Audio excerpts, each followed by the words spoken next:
Back home in Charlotte from Indiana, and it's rain as far as I see. That lightning soon will strike, won't restart till midnight. They even waited 2 hours for me, but they called the race without a warning.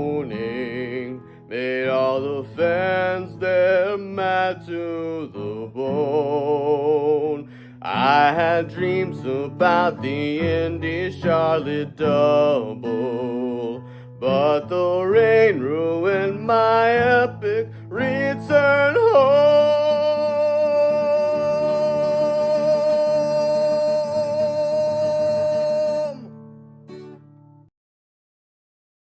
Michael Massie does it again. Welcome on in to the Happy Hour podcast.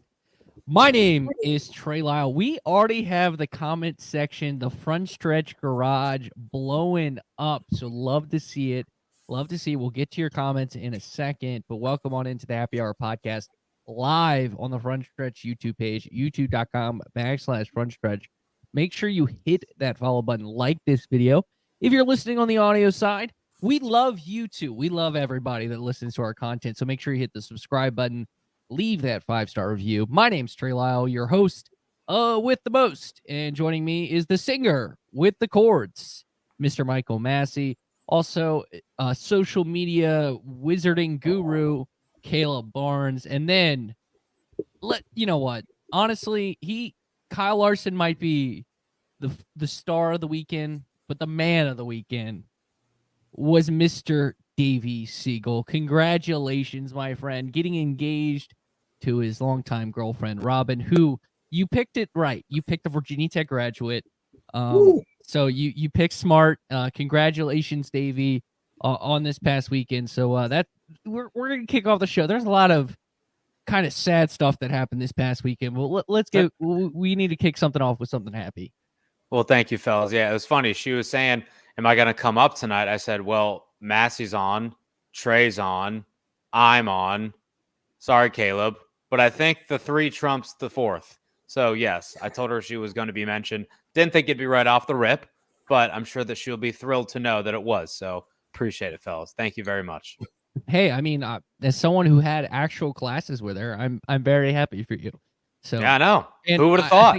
I'm the only one here that knew her before I knew you. So how about that? Look at that. There you go. I knew her a little bit before you knew her, but that's semantics. Yes, but I obviously you knew her before you knew me too. So there we go.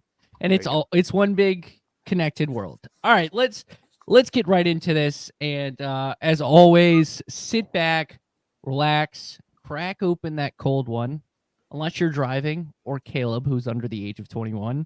Of course. And again, join us in the comment section, Robert and Mitchell, blowing it up about this topic. And first, we want to preface this before we talk about where these are going to go and what's going to happen. A lot of people lost their job today or found out they were losing their job. And so, you know, it's 300 employees, and you hope all of them can find a landing spot wherever it may be. But today was a tough day for a lot of people in NASCAR. And so Davey, you know, obviously the news with Stewart-Haas Racing comes out right before we get going, and you know, Sean's already asking what's up with Haas. And Davey, how about you set up our first topic with what's going on?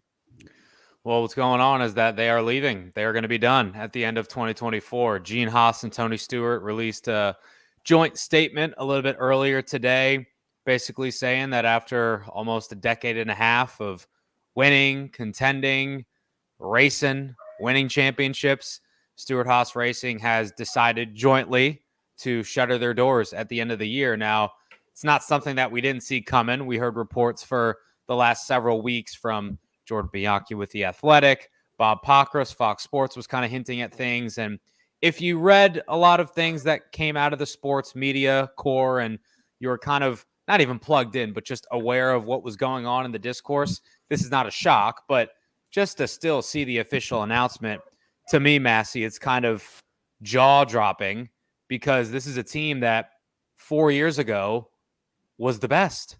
I know that across the board they weren't, but Kevin Harvick won 9 races. I mean, it was 10 years ago when they won a championship. And the fact that we have now the organization as we know it essentially dissolving, and it will literally cease to exist on the Cup. And as far as we can see, the Xfinity side as well, that's 6 drivers that we don't know what they're going to be doing next year. But Trey, to your point, families and, pit crew members, engineers, shop foremen, car chiefs, crew chiefs, interior mechanics, like this extends way, way, way past what's Josh Berry going to do, what's Rodney Childers going to do. So it's pretty interesting to see all of this stuff kind of come out publicly. And now it's kind of hitting Massie. It's actually real. Yeah, we'll have the time for, the fun, silly season and all that. But honestly, today for me, it feels more like somebody died. It's just like a sad feeling that yet another Cup team has shuttered. And that's something you should never celebrate. As you've said, all those people lost their jobs. A lot will land on their feet. I think a lot of the drivers, crew guys, they'll find jobs elsewhere because, with 4 charters being sold, there's 4 teams that have to emerge from somewhere. So there will be some carryover there. But yeah, it's still sad that I was thinking about it's the second team that won a championship in the 2010s to shut down. The first Furniture Row Racing, of course. So that's just wild that, I understand, if a team from like the 90s or 2000s or something shut down that was winning championships then, that'd be one thing. But like that still feels very recent. And it wasn't that long ago. Yeah, 2020, Kevin Harvick had that massive year. But yeah, like you guys said, the writing's been on the wall. It really felt like, there were rumblings a couple of years ago they could sell a charter. And it just seems like, to me, I think the moment, like the line in the sand, was Eldora not getting the Cup race. It really feels like since that moment, Tony Stewart has been pulling back from NASCAR.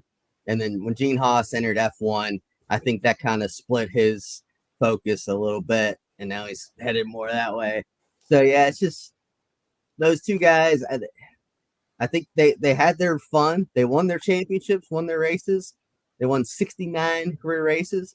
They end on that. That's a nice organization right there. But I do feel for those that I'm sure nobody that got laid off or whatever today is all that stunned, but at least they had the answers now when there was so much confusion just going around, so many different rumors coming out. So to finally just get it out there. So now those guys have 2/3 of the season to look for a job for next year. I respect them for doing that, this early in the year. Yeah, if there's any silver lining, that would be it, that they've announced it so early to give the team members a lot of time to look for a new spot, because it would be really dirty if there's all these rumors going throughout the year and then they wait until September and be like, oh yeah, you guys are right. But it hurts so much to see a 4-car organization going from having 4 cars. We've seen teams downsize before, but to go from 4 cars to completely gone, poof, out of the air is really, really painful and really, really different to see from what we've seen in years past. Yeah. And it's not like the Furniture Row, they were talking about, how expensive it is to run a team, and same for Levi Family Racing, I believe. Like you've heard their team owners talk about the expenses and everything. And don't get me wrong, running a 4-car team is not cheap, but it's not like these guys have come out and said, oh, like we're struggling to fund a Cup team. It is like you said, Massie, ever since Eldora, Tony Stewart's been putting his time into SRX, into drag racing, into other pursuits. And then Stewart-Haas has been putting his money into Formula One. And again, it just hurts that they would rather run a few cars, keep kind of crashing every weekend. Kevin Magnussen is on thin ice right now, about to get, I thought he was going to get penalized this weekend and possibly get punished and have to miss a whole race. But yeah, just to go from what they were, completely dominant, all 4 of their drivers won in 2018. Kevin Harvick was great again in 2020. To go from that to completely gone just really, really hurts. And it's going to open up a lot of doors for other teams. But that's a big one. They won a championship literally 10 years ago from this season. So our boy Sean's chiming in. I think he has a pretty good point. You guys remember when Larson signed with Hendrick that there were rumors that he was trying to go to Stewart-Haas Racing? Tony was trying to get him. I know that this is like one of the biggest ifs out there, but could you imagine where we would be as a sport right now, where Stewart-Haas would be, where Hendrick would be, where Kyle Larson would be if he signed with Stewart-Haas Racing and Ford and did not go over to Hendrick Motorsports to drive the 5 Trey? I don't know where, but we would be in a different place than we are now. I'd probably say that with certainty. Yeah, absolutely. I think there are like 3 different kind of factors that led to this. If you want to make a why Stewart-Haas left equation, welcome to, I guess we'll call this Trey Stat Corner, / making an equation corner. You have like factor or variable 1 is lack of ownership influence or lessening of ownership influence. Like Kevin Harvick made kind of a joke, but telling the truth when it's like, hey, it's nice to see the owner twice a week when he's talking about his time with Hendrick Motorsports. So Gene and Tony taking their influence out, and more on Tony from the competition side and Gene from the financial side, because Tony, is one of the best we've ever seen in terms of a talent, and I think it affected performance. 2, it's the sponsorship dollars. It's losing Kevin Harvick. It's losing Smithfield. It's losing Anheuser-Busch. Those are big sponsors that, were very dedicated to the sport. And then the third factor is if you're not going to get sponsorship, you need, OEM backing. And they weren't going to get it from Ford. Ford has decided that Furniture Row is past Stewart-Haas Racing to some degree, and Front row. Front row. We're saying too many front row sports, and they're taking, given, and I'm gonna go to Robert's question in 1 second when I transition to this. Once Front Row became a tier 1 team, like it really put kind of Ford saying, we don't care about this deal with Stewart-Haas Racing. They weren't going to get the support from Ford next year, whether they get bumped down to a tier 2 or less of a tier 1 degree. They definitely weren't going to get treated like Team Penske. So it just turned into this kind of weird equation where,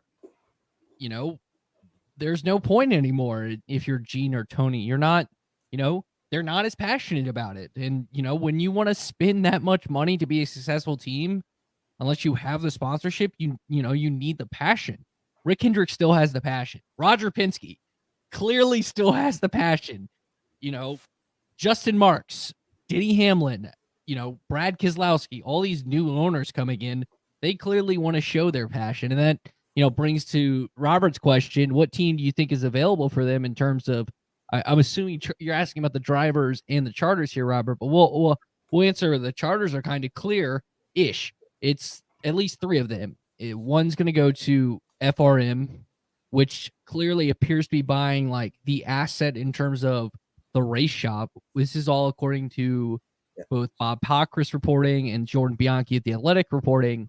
They're going to buy at least one of the buildings. So like Stewart-Haas's campus has the race NASCAR side and a Formula One side near it. They're going to buy the NASCAR side of things in terms of the race shop because they need more space, because people forget they already have 3 teams in one building because they have a truck team. So they're going to need room. Then another one's a part-time third Cup car. That as well. So, and they've been on the record saying they don't have room if they're going to do a third full-time team.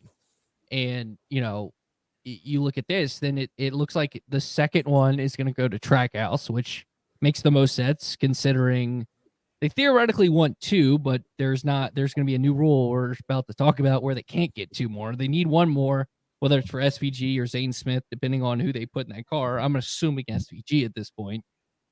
And the third is 2311, which Denny Hamlin has been on the record of saying he wants a third charter, and he's got a guy with maybe the deepest pockets in NASCAR as his backer, and Michael Jordan. And it's, pretty easy for him I mean, someone said in our front stretch Slack today is like 50 million is nothing for Michael Jordan, and it's kind of true. It's kind of true at this point.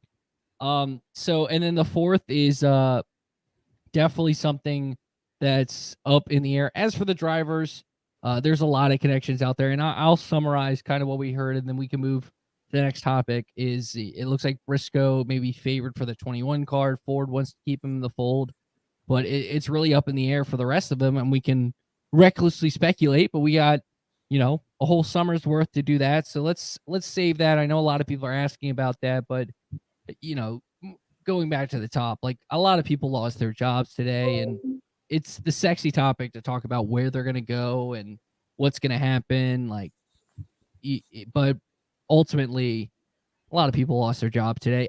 And you're right. We're all agreeing that they're gonna land somewhere, but ultimately a very tragic day for a team that hired a lot of good race car drivers and one of the best crew chiefs of all time in Rodney Childress. And it's just it sucks. Sucks to see. We're gonna bring actually this topic back up at the end for a bonus topic, kind of reminiscing about the great moments in SHR history. So, but next, interesting nugget came out last week. Obviously this nugget about SHR, but obviously Trackhouse kind of is the highlight of this. But Massie, a new rule could be in place with the charter agreement. You want to touch on that? Yeah, so I was reading Jordan Bianchi wrote a great piece in The Athletic that kind of was a good silly season update. And one of the things in there was that, right now there's a cap on how many teams you can own, has been for 15 years or so, 4 teams. So 4 teams. And back then they made Roush downsize to 4. They had 5 teams at the time. But now it could go even further and go down to 3 teams. And you mentioned, Trey, that, 23 or Trackhouse, I'm sorry, wants to go for a 4th team, but maybe this is the reason they can't just yet. Maybe they never will be allowed to go to a 4th team. I think, Front Row Motorsports is another one where there are rumors that 2 of the SHR charters could come over and FRM could be a 4-car team, but I don't think they can now because of this new agreement should it get signed. And of course, to go along with that, for you Hendrick Motorsports, Joe Gibbs Racing fans, those teams would be grandfathered in as having 4 cars. So they would be okay for now. But what do you guys make of this? Caleb, what do you think about this shrinking what a team can put out there on track? Do you think it's all right to restrict them back to 3 teams, or you think they should keep it 4? Just let them have it. Let them have all the cars in the world if they want to. I got a lot of thoughts, Massie. I'm glad you asked. I do not like it at all. First, I feel like 4. Maybe it's just because it's been tradition for a while now, but I feel like it's a great number. I also really like even numbers, so maybe that's just a me thing. But the 4-car teams, I mean, there's not that many anyways. And so, like, why would you want to stop teams from putting more money into NASCAR? There's just been this kick with NASCAR in the past 5 to 10 years where we keep going down these paths of trying to save people money. We're trying to save NASCAR money. We're trying to save teams money. That's why we've gone to this next-gen car. That's why we're doing all these different things. But we're trying to save money in specific ways in specific areas. But then we're also talking about taking a race to Mexico City. And we've been taking a Clash out to LA, and that hasn't been saving teams money. And this is just another one of those ways where I feel like it's the wrong way to try to save teams money, to restrict teams and how big that they can expand and grow. I mean, I don't think necessarily they should open it back up and let them grow as much as they want to, because then I feel like you would probably have like Hendrick and Gibbs with like 6, 7, 8-car teams. That would be crazy. But to have a new team like Trackhouse with Pitbull as one of its owners, and I mean, say 2311 wanted to also continue to expand. You've got Michael Jordan as one of their owners. Like, those are 2 of the like big up and coming teams, but they're also really cool. There's a cool factor that those teams have that none of the other teams have. But to say, you know what, like, we appreciate what you guys are doing, but we're going to stop you right there. You're not going to be able to put any more money into the sport to continue to grow your team. I think that's just ridiculous to stop these teams from investing in future talent and maybe these teams that are going away and trying to bring their talent. Like the fight for Rodney Childers is going to be fun to watch to see where he ends up.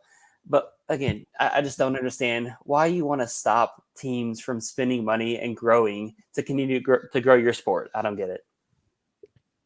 I need to go back before I start my point, Kyle. Thank you for a great laugh, because I think we were talking about front row and he goes rut row. So that's a really good joke, Kyle. Scooby-Doo to the 34 confirmed. You know what? I think Scooby-Doo, Shaggy, the mystery machine, that would be a really cool paint scheme. You know what? Corey LaJoy did it one year when he was with Go Fast, right? There we go. Look at us save. Yeah, so a lot of bull craps in the comment section right now about saving money, and I tend to agree with that. I mean, Denny is been on record to say, like, hey, we're still spending the same amount of money, it's just going to go somewhere else. And I kind of tend to agree that way. I do like this idea of let's spread the wealth in terms of ownership. I think the sport, I mean, was it good for Jack Rouse to have five teams at one point and, have half the chase? I don't necessarily think that. So I think the idea is, you have your, stalwart teams in terms of like Hendrick Motorsports and Joe Gibbs. Like those are your Yankees and Lakers, to say. Like the NBA, the MLB are never changing anything about the Lakers or the Yankees. They're like the two biggest brands in sports. The same thing about the team I hate, the Dallas Cowboys. Like, so you don't change Hendrick Motorsports and you don't change Joe Gibbs Racing. If I can say it, then it must mean something. But I think the idea of spreading the wealth in ownership is a really good concept. I think 3 is a really good number. I think it gives you enough in terms of data points to be a really well-run team. I mean, the team that won the championship the last 2 years is a 3-car team. And I would argue Team Penske is like maybe the model of what a race team should look like, both on the IndyCar side and, the NASCAR side. And they're 3-car teams on both sides. And it's Roger Penske is, the man, like best owner in sports.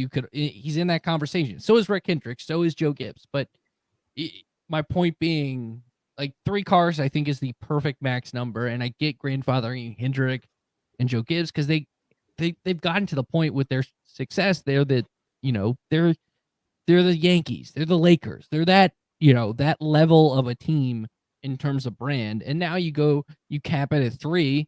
Yes, it screws a team like Trackhouse, who has 2 guys in the pipeline.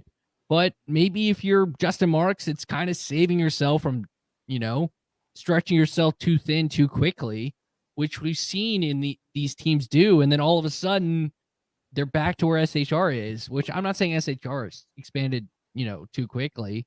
I just think that could have happened if you're a Trackhouse. If you go to a 4-car team before you have the infrastructure and need in place. And if NASCAR is kind of saving you from doing that, it might keep these teams longer in the sport. Like I think 2311 is going to be there for a while. I mean, look at how much they've invested. I think the same with Trackhouse, but it kind of prevents you from spreading yourself too thin too soon because they're going to be aggressive in buying charters. Like Trackhouse and 2311, probably the top 2 of this list have already proved it.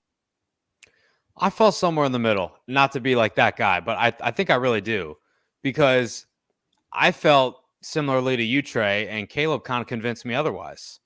Because it's like, why would you want to stifle these new young teams, growing and bringing in a new younger demographic? I can guarantee you that more friends of mine that are in their mid to late 20s have figured out that Michael Jordan owns a NASCAR team, and they have to ask me, is it that Michael Jordan? Like, yes, it's not Michael B. Jordan, it's Michael Jeffrey Jordan.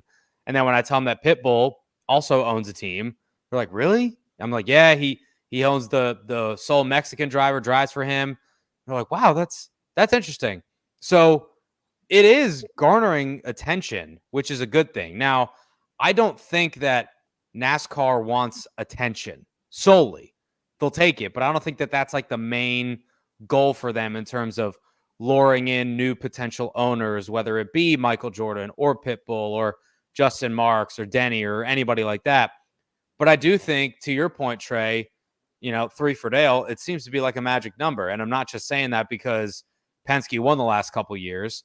I'm more so saying it because show me a 4-car team in the last decade and a half, besides Hendrick and Gibbs, that's had success across all 4 of their cars. And you could even argue that Hendrick and Gibbs across all 4 of their cars. There's always been one that's kind of lagging behind maybe a little bit. And I'll also grant you that one car that's lagging behind a little bit is probably better than a lot of the 2-car teams, 1-car teams, maybe even some 3-car teams a la Penske that are out there. But I see both sides of this. I really do, because on one hand, don't stymie the new owners that are coming in, because clearly they're spending fast and furious, and you want them to continue to invest in your product that was once going this way and is now going that way, right? But on the other hand, I think that luring in new ownership and getting them involved in a growing sport or regrowth of a sport that has the most famous athlete on planet Earth, maybe the most famous American athlete on planet Earth, an international music icon and sensation, and badass drivers that are doing the thing every single Sunday. They want to get new people involved. So I'm sorry to be that diplomatic guy, but I really feel like I'm split in the middle here. Caleb convinced me to go over to his side, but Trey made some good points that I kind of already had in my head. So I don't know, Massie. What do I do? What do I do? Yeah, let's show this comment real quick, and then I'll drive it home for you. I was gonna say, yeah, it's taken. Kyle talked about it. Kyle in the chat, it's taken HMS from 15 to 19 to fully integrate operation from a 4-car to a 2 separate operational shops and a streamlined production for all 4 cars. He's right. It's hard to manage. I think this is kind of taking the decision out of the team's hands. Like, this Trackhouse is trying to build a shop in Nashville, not Concord, North Carolina. Like, they're going to do that and make a 4-car team. Like, that seems very difficult. Yeah, and I don't even know if that's like still a thing, Massie. But to that point, like there's new ideas that are out there, but is the 3-car limit going to stymie some of those ideas? I don't know. It will, and it's going to hurt some of these teams' visions. So like, there's part of me that's on the fence about that. But no, I do like a cap. And I want eventually there to be a 2-car cap, because then it could be one, you're opening it up to new teams. Because my fear, and our boss man, Tom Bowles, wrote a great column a couple weeks ago that, it seemed like it was getting to where there would be 9 4-car teams. And then if you got to that point, there would be no new owners ever again, because how can you come in with a 1-car team and compete against all these 4-car mega teams? And it would cost so much money to come in with 4 cars right away. You'd have to have like a billionaire coming in. So I'm glad. Or like the backing of a new manufacturer, which we know is easier said than done, because we've been hearing that for years. Yeah, we're just a couple years away from a new manufacturer, and I'll tell you that next year too. So I'm glad they're doing a cap, and I want the 2-car cap, because that was Bill France Sr.'s original vision for NASCAR. He said that there should be 2-car, you shouldn't have more than 2 cars. In fact, back in the 1950s, Carl Kiekofer came in with a 4-car mega team, throwing money all over the place, won the championship. Bill France told him at the end of the year, you got your championship, go home, get out of here. We don't want this mega team like this. So the fact that we got away from the founder of NASCAR's original vision for it, like, we need to get back to 2-car teams. Then it'd be more like F1, and all the young hip people apparently love watching a pass where nobody in the top 10, or a race where nobody in the top 10 passes each other. So let's be more like F1, I guess. So that I'm with you on the cap. The other thing, I think grandfathering in Hendrick and Joe Gibbs is complete bullcrap. To quote the people in our comments here, that's bullcrap. When they downsized from 5 to 4, they told Jack Roush, screw you.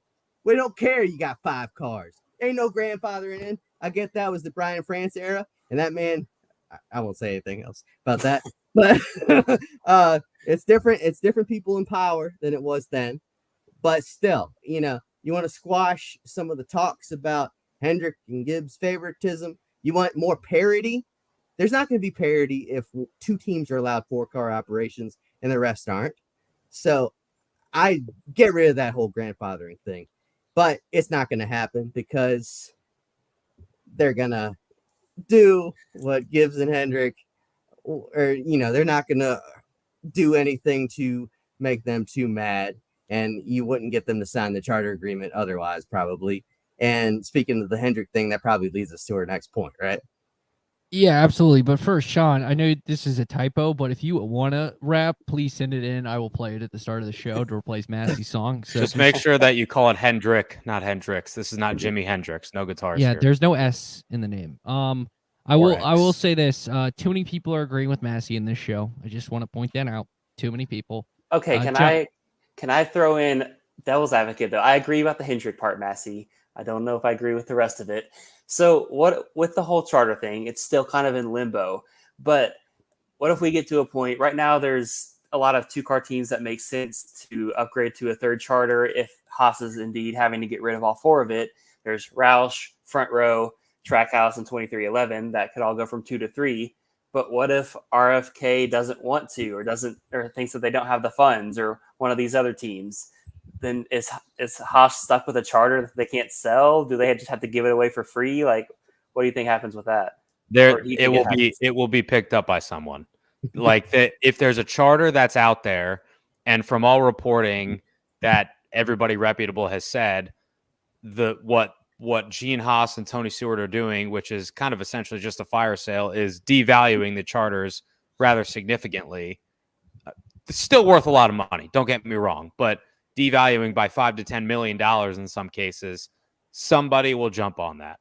Somebody will, whether it's Legacy Motor Club, whether it's Richard Childress, whether it's Rick Ware, somebody will jump on it, because whether or not you think it's going to go up or if it's going to go down, the market will dictate the price, and something is worth what somebody is willing to pay you for it.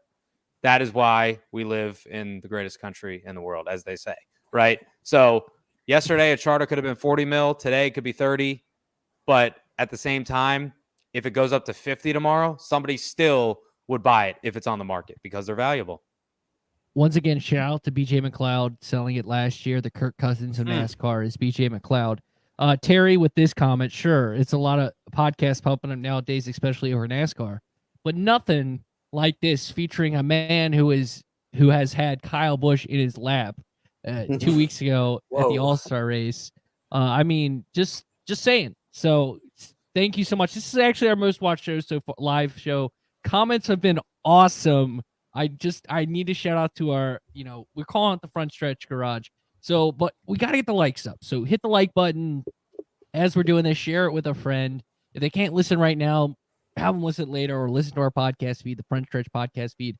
Want to shout out Jenny. She's going with the hot take of all hot takes. Ford leaving NASCAR entirely.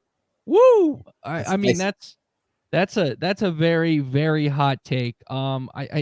Again, John being way too nice to Tom. I mean, way too nice. But he is a legend in his own mind. But coming weeks, he'll maybe he can redeem himself with Front Stretch Jeopardy and not choke like he did last year. That's coming up. I'm teasing that for a couple more weeks. We got to nail down the busiest man in the world. Can I get in on that, by the way? Yeah, you will. No, Caleb is unfortunately going to be the score taker in that, because I couldn't do the math last time. So he's going to help me with that. I'm going to host. That VT education, baby. Hey, man, I there's a reason I was a journalist and not a mathematician. Just want to point that out. Preaching of the choir. And we'll ask this question. A lot of people have been asking, any chance becomes a joint owner. I think Bob tweeted that Junior's not interested in any of the charters right now. He did file the trademark for the old school 8, which is cool. I would not be shocked we see that in a throwback next year once it becomes his. But other than that, go ahead, Davey. Well, Junior, Massie, you might have been getting ready to say this too. Junior said on his show that he doesn't really have any interest in being an investor of sorts, or like a co-owner of a team, like with the charter, because if he wants to do it, he's going to do it. Like, he wants to have control, for lack of a better term, over what color the side skirts are painted, what font the number is, like what paint scheme the car actually has, all these decisions. He wants to be the guy to have the control to do that, kind of like he has right now with his Xfinity program. And if he were to kind of invest in a team but not buy a charter himself, he wouldn't really get that control that he's looking for. So I don't see Junior Motorsports moving up, partly because of that, also partly because, everybody that's reputable has said it's not going to happen. So until I hear from Redneck Jesus' mouth himself, I'm not going to hold my breath. Also, Well, and I'll add on to that, Davey, is that today someone tweeted at Xed at Keselowski asking him for RFK if they're getting a third charter. Keselowski said, we're like 30 million too short. And Dale Jr.'s sister, Kelly, replied to it saying, same here. So that should tell you right there that they're not looking to get a charter anytime soon. And I like the thank yous. You're welcome, guys. I like the thank yous in the comments. But I was going to ask, I think also it's a little complicated because I'm pretty sure good old Mr. H has some sort of investment in JRM, because if you go listen, go to their website and the ownership page, it has Rick Hendrick on it. So it could be a little complicated that way. But let's move to our third topic. Surprisingly, we have not talked about the actual racing on this weekend. And we're sort of not going to do it this time, but Kyle Larson, unfortunately, due to weather, which we'll talk about in our last segment, was unable to miss the start of the Coca-Cola 600 because he decided to race in this this little thing called the Indianapolis 500. He decided to keep doing that, that little old race. I think he's going to be granted, the waiver process is now in place for him to be quote unquote playoff eligible because he didn't, race in all he's going to race in all the races. So, Caleb, you want to tackle that? So Kyle Larson had a decision to make. Once the forecast for Indy started to look unfavorable, a lot of people were saying, oh, well, there's a lot of speculation, maybe not reckless speculation like we do from time to time here, but a lot of people speculated that he would choose the Coke 600 over Indy. He would let Tony Kanaan run because he's the Cup points leader and he needed to race in order to get the waiver. He couldn't miss out on that. And then the weekend comes and Sunday comes and the Indy 500 is getting delayed. And Larson's like, I'm staying. And I don't blame him. I don't blame him for that decision. It was fun to watch him compete at Indy. It was not fun to not see him compete at Charlotte. But a lot of people were saying, Larson and Hendrick don't make this decision if they don't already know that they're going to get this waiver. And so, why would NASCAR not give Larson and Hendrick a waiver? They gave Chase Elliott one after suspending him last year. But my question here is not, should Larson get a waiver? And you guys can answer that still if you want to. But we've seen NASCAR give just about everyone under the sun, except for maybe Grant Enfinger, a playoff waiver. And so what should NASCAR do with this waiver system? Should we get rid of it? Should we adjust it and stick firmly to it? What needs to happen with the waiver? Something. Something. It's not great the way it's currently constructed. And I'll be clear too. I think Kyle Larson deserves a waiver, and I think he absolutely will get one. And I think I would be floored if he does not get one. Now, in a vacuum, he shouldn't get one. He doesn't deserve one. But because of past precedent, he should, and he will. So there's a lot to tackle there, right? When you hurt yourself snowboarding outside of the race car, and then you get a waiver for that, when you get suspended for doing something on track by the sanctioning body, and then the sanctioning body throws you a bone and gives you a waiver for that, who when you get hurt, talking about there? Billy Clyde. When you hurt yourself in an Xfinity car, in an Xfinity race, at a NASCAR track that does not have a safer barrier, and then you go on to win the championship because you got a waiver. This is one of these things where, I agree with Joey Logano and what he told us on Sirius today. He was pretty emphatic in it too. His words, not mine. Kyle Larson chose IndyCar over NASCAR. That's a fact. That's what Joey said. Can't dispute it. He did. But it wasn't just his choice, was it? Right? Last time I checked, Rick Hendrick signed some checks on that Arrow McLaren entry. Last time I checked, Rick Hendrick was in Indianapolis. Jeff Gordon was in Indianapolis. Jeff Andrews was in Indianapolis. And I might not make some people happy with this, but I firmly believe that the Indianapolis 500 is the biggest race in the world. It's bigger than Le Mans. It's bigger than the Rolex 24. And yes, it's bigger than the Daytona 500. Maybe not by a lot, but I think it is. And I like to think that I've grown outside of my NASCAR bubble in recent years to appreciate other forms of racing, whether it's the Knoxville Nationals or the Chili Bowl or Le Mans or Indy or Monaco or these other forms of racing like rally car that I don't know anything about, but if I watch it, I turn it on, I get hyped because it's cool. So to penalize Kyle Larson for doing something that only a handful of men have attempted to do before, that is, widely regarded as one of the badass moves in sports history, right? And there was also a reason, guys, why this was heralded as like the best chance at winning the double ever, because Kyle Larson's a generational talent. And I know we heard that a lot in the last several years, but he is, and we're seeing it on display as to why. I do not think he should be penalized for things out of his control. Now, if IndyCar had the race delayed a little bit and then he dragged his feet and Hendrick dragged their feet getting to Charlotte, that would be a totally different story.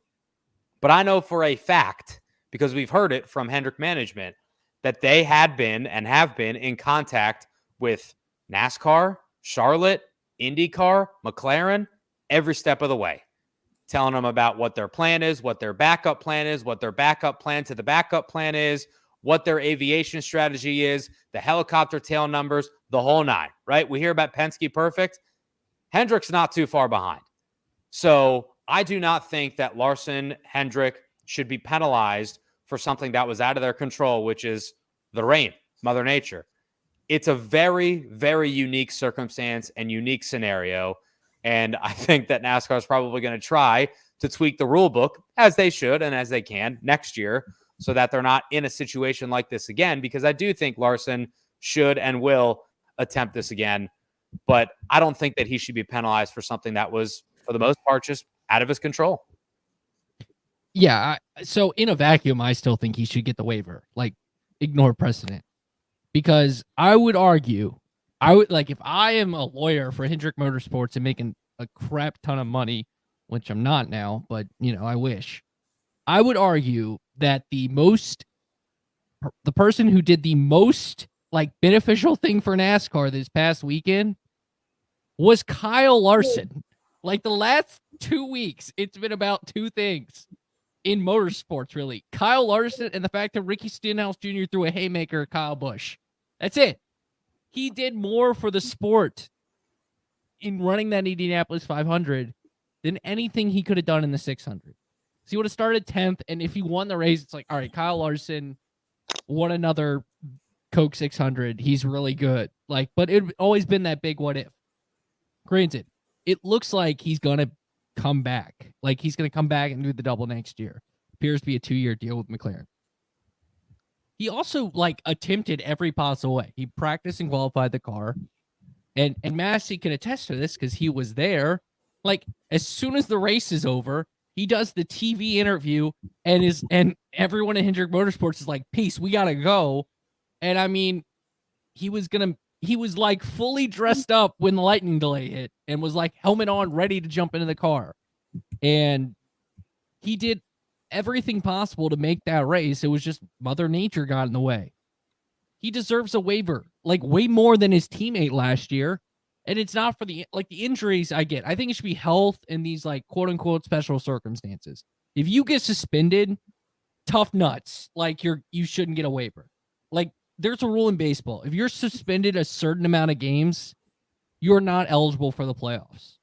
It should be the same rule in NASCAR. If you get suspended, especially for right rearing a guy or whatever, you shouldn't get a waiver. Injuries I get, because ultimately you do not want to put a guy, if a guy's 85%, good enough to race, but if they get the slightest bit of it goes wrong, then it makes them way worse. Take the risk out of their hands, completely. Just take it out. Example, what LMC did with Eric Jones was They waited an extra week after he was cleared.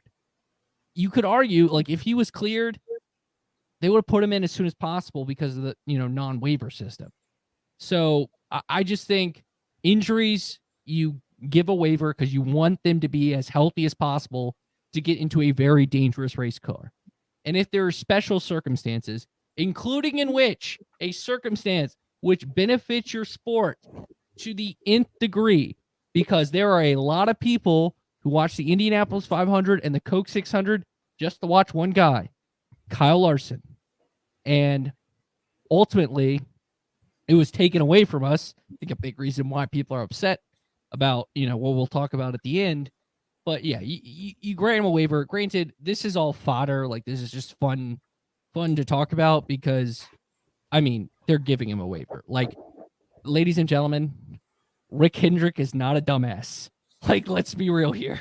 Like, he wouldn't have kept Kyle in that car if he knew I would argue his best bullet in the chamber to win a championship, or at least his 1A or 1B to William Byron, wasn't going to be playoff eligible. Just saying. Like, Rick Hendrick is not a dumbass. Like, let's be clear here. But again, even with taking out the entire precedent, you want to treat this year as this year, Kyle Larson did more for NASCAR than anyone else did this past weekend and anyone else did over the last 2 weeks. That's why he deserves a waiver the most. Yeah, you're right, Trey, that he did more for, he was marketing NASCAR out there. And, there's been a lot of complaints about NASCAR's marketing in recent years. Well, Kyle Larson did some awesome marketing for you. So there's a little he deserves a waiver because of that, and he'll get one, like you said, Trey. He's gonna get a waiver. But my thing is, and you hit on it. He made every effort to get there as quickly as possible. Like, he didn't even talk to us. Like, me, Jeff Blunt, a couple other media were standing there.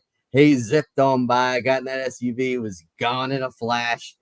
So he really did try to make it back, and he was so bummed when they called the 600 when he wasn't even able to turn a lap. And I do want to say, like, Kyle Larson, yeah, you're probably not watching, but if you for some reason are watching or listening to us knuckleheads, don't be so hard on yourself. Like, that tweet from him yesterday is like, why does he feel so bad about this? He did something awesome on Sunday. Just what he was doing. Great performance at Indy 500, and he should come back and try it again. He might have a shot to win it. So yeah, don't beat yourself up so much, Kyle Larson. The whole waiver thing, though, can we please just get rid of that rule? Because the rule came into place in 2014 when this playoff system started. Because back then they didn't have playoff points, so someone could theoretically win the Daytona 500, skip the next 25 races, and have just as good a shot at the championship as everyone else. Now, with playoff points, Kyle Larson punished himself on Sunday by missing out on a shot at 8 playoff points for, winning the race and the stages. And he's no longer in the points lead. So that's 15 playoff points that he could potentially have cost himself. So if he misses the championship 4 by less than 23 points, you could point to this race as the that's the punishment. You don't need this whole waiver system. If someone can win a race, it's still like skip a bunch of races and still like go on a hot streak without those playoff points, like, that should be rewarded.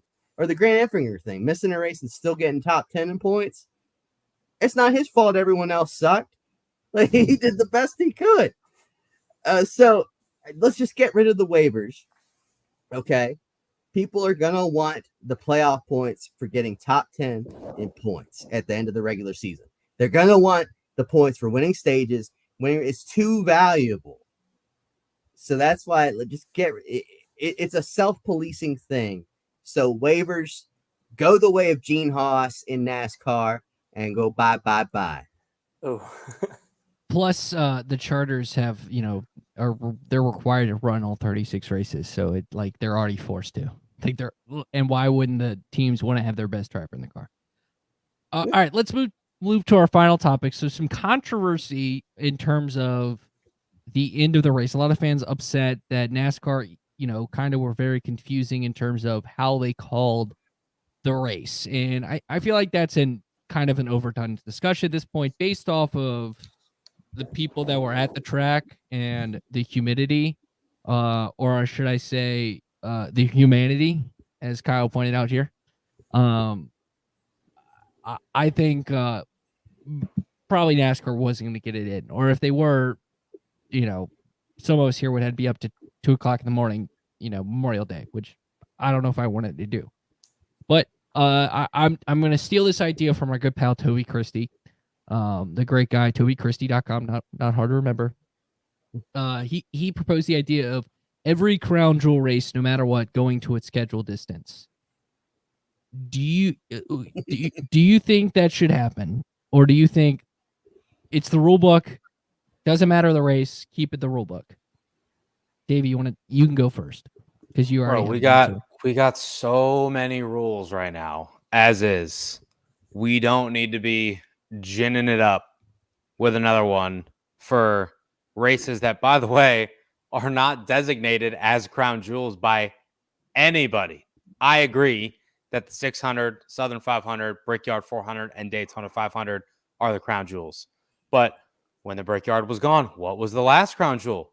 Was it the Bristol Night Race? Was it Talladega? What if somebody really, really, really likes Kansas? Is that a crown jewel? In their mind, maybe. So what are you going to do then, right? What if Brickyard falls off the schedule? What if the Southern 500, I hope this never happens, knock on wood, goes away, right? What are you going to do then? Are you going to have to designate a fourth crown jewel, or are you going to have to rewrite the rule again and say, oh, now we have 3 crown jewels, so only these 3 go the scheduled distance? And also, what if you're 395 laps in and then a storm comes and then a red flag comes and it's 11:30? Are you really going to turn around and come back the next day to run 5 laps? No, it's not going to happen. Never should, never will. This is how the rule has been for years. It's worked just fine. It's also bit us in the butt a couple times, as is the case on Sunday. NASCAR has always tried, and they will always try to get as much racing in as they possibly can. They did not plan for the rain to come when it did. I think part of the reason why they waited so long is because they wanted to get back going, because they wanted Kyle Larson to get some laps in, and they wanted to see what he could do. And I'm sure that Fox was in their ear saying the exact same thing. But for the love of God, we do not need to be ginning up the rule book again to make sure that just these 4 races that, again, are not deemed by anybody to be crown jewels, even though we all kind of collectively agree are crown jewels, go the full distance. Doesn't need to happen. It hasn't been this way in the past. I don't see a reason why we need to change it in the future. It happens. You're an outdoor sport. You're going to be impacted by weather. Just ask every other outdoor sport there is. It's part of it. Scene. good cut. Yeah, I agree with that, Davey.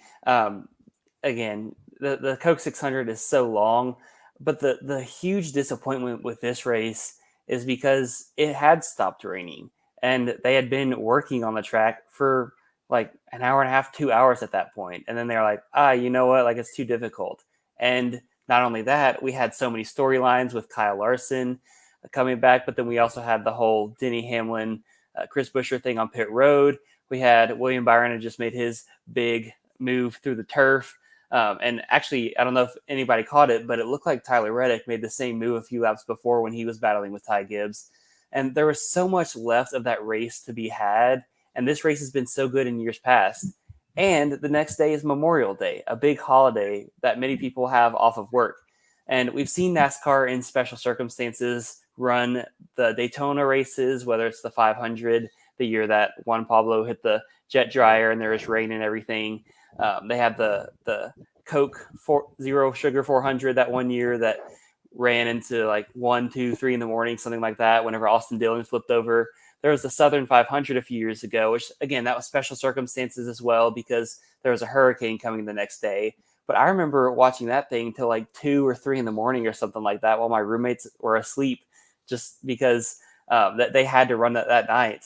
And it's not like there was any impending things and they had already made it past halfway. But again, they've been working on the track for so long, and you felt like, okay, like it was just a quick storm. Like we're going to get back at it and we're going to get to see what these guys can do. And then just the sudden cancellation of it is what really has people the most upset. Like if it had been pouring for 2 hours and NASCAR had waited it out, would have completely understood. But it certainly, just like that comment right there, it certainly felt like a waste of time. It kind of felt like with Stewart-Haas pulling out the 4 teams down to 0, it kind of felt like that's the same way that this race felt, that we had this build up, this great finish, and then poof, it was gone just like that. Yeah, they definitely could have handled that whole situation better. And, I was in Indy for that, and just to see how Doug Bowles, the IMS president, he had updates, like he had constant updates for us on what was going on, what they were Didn't he have a thinking press about. conference at like 6:30 in the morning? Yes, 6 in the morning. Yeah, it was crazy. And then he had another one later on. So just the communication there was awesome. And then to see the communication later that evening just be non-existent. So, I don't think that we need some kind of deal where Crown Jewels run the full distance, because like you said, Trey, like there'd be some circumstance where or Davey, you said, but there'd be some circumstance where it'd be 10 laps to go and we get rain and we're like, we got to finish this thing. We come back the next day or 2 days later to run 10 laps. Yeah, that'd be ridiculous. And then especially like if you do that, you can't have overtime in these Crown Jewels, because then you're coming back a day later to run 2 laps. Like it's just one of those things that opens Pandora's box by having a rule where you got to run every lap of a Crown Jewel. Like maybe you could go 3/4 or something instead of half, but even still, like it's always been the halfway rule. Like it ain't broken, fix it. People wouldn't even be pointing this out if NASCAR had communicated better or had tried harder to get this race in.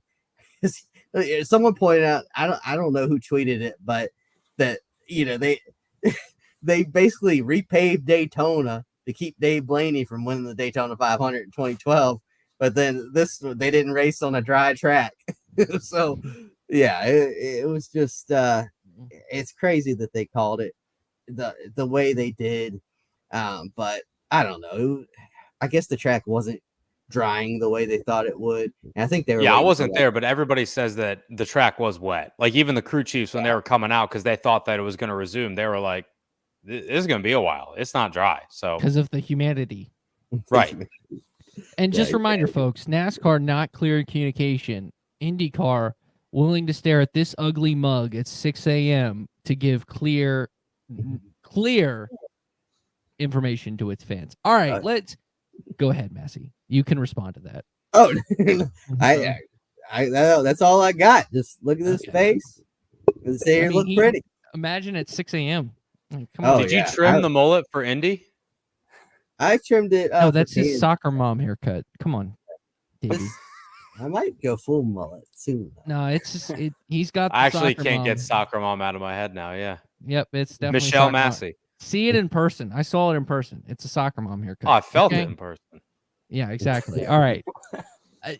All right. Time to wrap it up. We mentioned at this top, we talked about SHR and kind of the sadness of this chapter ending. But let's look back on a great team. There are some great moments. And how about we wrap up the show with each of us sharing probably maybe their favorite SHR moment. We'll have Caleb. You're the youngest, so I'll let you go first. Oh, okay. Well, I appreciate that. I think my favorite SHR moment, there are quite a few to choose from, but I like the moment Talladega 2018, where they worked together as a team and just destroyed the field the entire race. And they were one of the teams on the front end of this whole teamwork spiel that we see on super speedways nowadays, but they were ones who perfected it. So that would be my favorite moment. Can I pause? Kyle, you win. Kyle, you win. Not sure you're allowed to drive a van 20 feet near school with that mullet, Massie. All right. Good thing I don't own a van. Yeah. He has given me candy before, folks. So just want to point that out. All right. You're the candy man. Like, we got nerds and stuff. The whole Kansas trip. Hey, man, I am prepped for a flight. All right. I'm a smart man. All right. Davey, you can go. There's one answer here, boys. It's obviously 2014, November 16th, 6:42 p.m. when Kevin Harvick crossed the finish line and became a Cup Series champion for Stewart-Haas Racing. One of the best moments of my life. That was when I was like peak Harvick fanboy.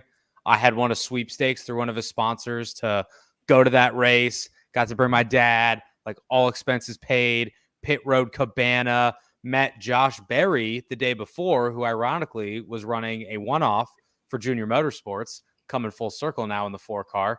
That was an unbelievable moment, and it was just kind of an exclamation point on what we thought we were going to see from Stewart-Haas Racing for decades and decades to come. Now, a decade later, and they're going to be gone, right? Again, that was 10 years ago this November that Kevin Harvick won that championship.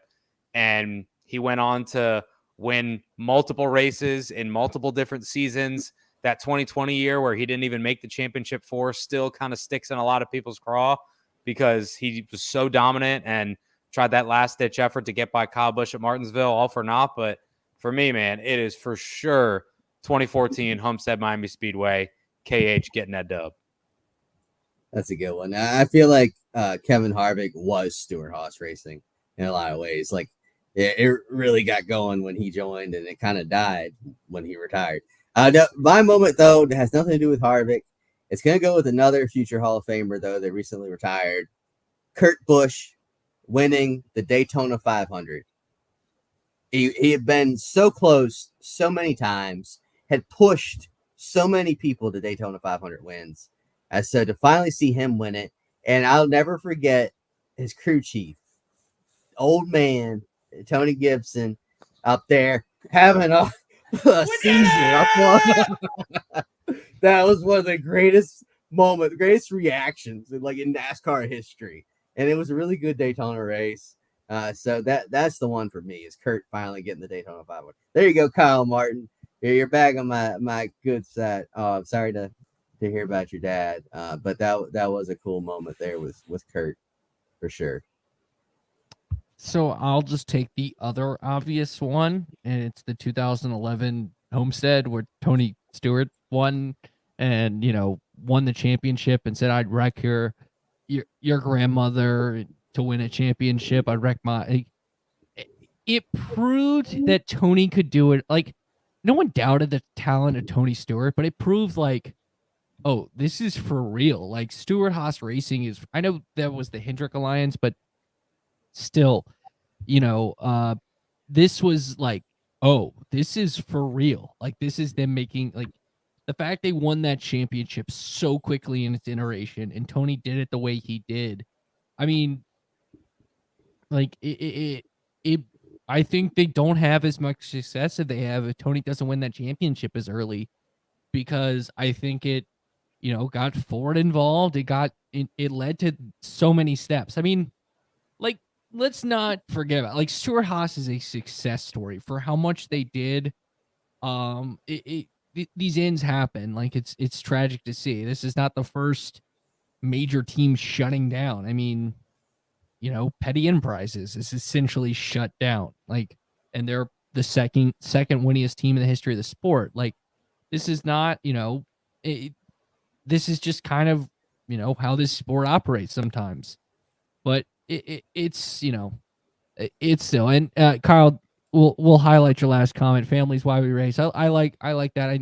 They were a very family oriented team. You could tell. Thanks for letting me share. So we appreciate. No, thank you, Kyle, for hanging along. Thanks everyone for listening to this episode. Most watched episode. Hopefully this is the most listened episode as well. Hopefully you enjoyed our content. Come back. We're here every Tuesday, 7:30, live on the Front Stretch YouTube page, or youtube.com/Front Stretch. Subscribe, hit the notifications button, and they'll remind you. You get a nice little notification when we're live. We'll be back next week. Great show lined up there. Hopefully the Santa Claus from Myrtle Beach, South Carolina will join us. I'll just leave it like that. I'll leave it like that. He was supposed to be here this week, but he had a bail. So The Glizzy Gobbler. the Glizzy Gobbler indeed. So that's how we'll end it. You know, that's actually a man who probably can't be 20 feet near a school with a van. We'll end it with that. Jenny, you also have a great week, and thanks everyone for the comments, and we're signing off now. Michael Massie at @M_Massie22, Caleb Barnes at Caleb Barnes. Are you both riding this week? Yes. Yeah. All right, Fire on Fridays. Thinking Out Loud. Davey, you'll hear his majestic voice on Sirius XM. And for me, I'm just me at Trey Lyle VT. Thanks so much, everyone, for listening to this episode of Happy Hour.